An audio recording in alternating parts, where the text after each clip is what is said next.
Hello, Eagles. How is everybody doing? It's Mother Eagle here, Keroy King. And today I wanted to read for you from page 156, The Gentle Whisper. And this poem reminds me of um, the way we hear our intuition. I'm sure people here, everyone has a unique way. The way I hear my intuition, it's usually like a very gentle whisper, advising me of where to go, what to do. It's fleeting. If you're too noisy, you totally miss it.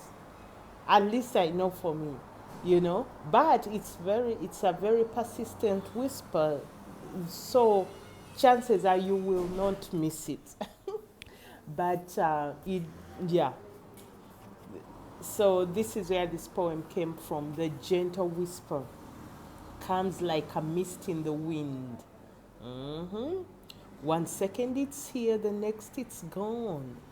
So are the distractions, the master thieves of wisdom.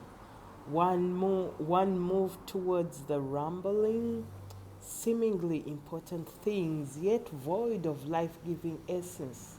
Focus on the gentle voice, it carries something for you, a thought, a feeling, a light to your next chapter, a revelation of life's unfolding mysteries.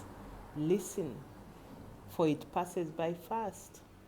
Where it goes, nobody knows, never to be found again. But don't despair, for there is more where it came from. Another gentle whisper appears. This time I'm ready, with pen and paper in hand, a captured moment made into form.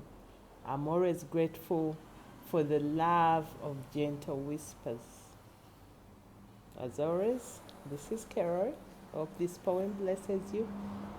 Listen to those gentle whispers. They are real gentle. Didi. Talk to you soon. Bye.